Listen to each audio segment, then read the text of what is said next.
বিসমিল্লাহির রহমানির রহিম। শুরু করছি মহান সৃষ্টিকর্তার নামে, যিনি পরম করুণাময় এবং অত্যন্ত দয়ালু। আসসালামু আলাইকুম এভরিওয়ান। আজকের ক্লাসে স্বাগত জানাচ্ছি আমি সাইফুল্লাহ শান্ত। আজকে আমরা আলোচনা করব ফৌজদারি কার্যবিধি আইন অর্থাৎ সিআরপিসি আইনের 144 ধারা থেকে 148 ধারা পর্যন্ত।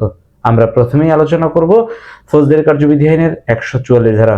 ফৌজদারি কার্যবিধি আইনের 144 ধারায় বলা হয়েছে, উপদ্রব অথবা বিপদ আশঙ্কার জরুরি ক্ষেত্রে তাৎক্ষণিক আদেশ জারির ক্ষমতা, অর্থাৎ জরুরি আদেশ।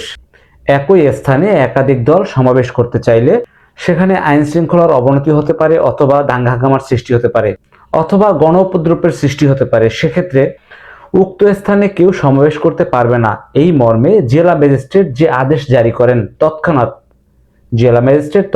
যে আদেশ জারি করেন তাই হচ্ছে জরুরি আদেশ।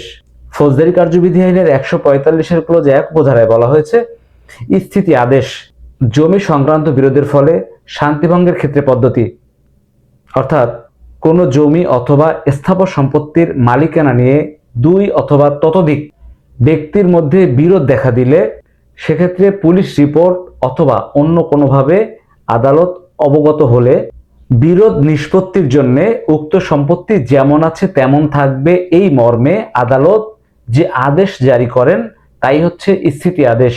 এবং এই আদেশ জারি করার মধ্য দিয়ে আদালত দুই পক্ষের বা দুই গ্রুপের জমি জমা সংক্রান্ত বিরোধ নিষ্পত্তি করতে পারেন।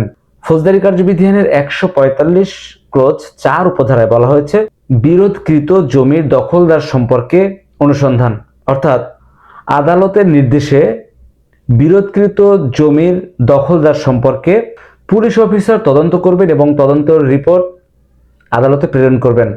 ফৌজদারি কার্যবিধি আইনের 145-এর ক্লোজ 6 উপধারায় বলা হয়েছে, জমির বিরোধ নিষ্পত্তি না হওয়া পর্যন্ত জমি যার দখলে আছে তার দখলে থাকবে, এবং দখলদার যদি মারা যান তাহলে তার উপযুক্ত প্রতিনিধি দখলদার হিসেবে গণ্য হবে। ফৌজদারি কার্যবিধি আইনের 146 ধারায় বলা হয়েছে, বিরোধকৃত জমি ক্রয় করার ক্ষমতা, অর্থাৎ কোনো জমি অথবা স্থাবর সম্পত্তির মালিকানা নিয়ে বিরোধ দেখা দিলে আদালত উক্ত জমি অথবা সম্পত্তি ক্রয় করে বিরোধ নিষ্পত্তি করবেন। ফৌজদারি কার্যবিধি আইনের 147 ধারায় বলা হয়েছে, জমির দাবিদার পক্ষগণ স্ব পক্ষের দাবি আদালতে পেশ করবেন, এই মর্মে আদালত কর্তৃক নোটিশ প্রদান করে জমির বিরোধ নিষ্পত্তি করবেন।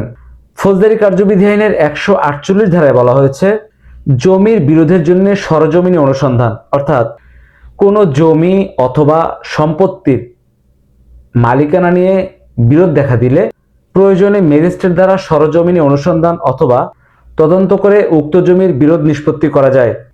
উল্লেখ্য যে জমির দাবিদার পক্ষ সরেজমিনে অনুসন্ধানের খরচ বহন করবেন। তা আজকে আমরা আলোচনা করলাম ফৌজদারি কার্যবিধি আইনের 144 ধারা থেকে 148 ধারা পর্যন্ত। চলে যাচ্ছি কিন্তু যাচ্ছি না, দেখা হবে পরবর্তী ভিডিওতে। সেই পর্যন্ত ভালো থাকবেন, সুস্থ থাকবেন সেই প্রত্যাশায় আজকের মতো এখানেই বিদায় নিচ্ছি। আসসালামু আলাইকুম।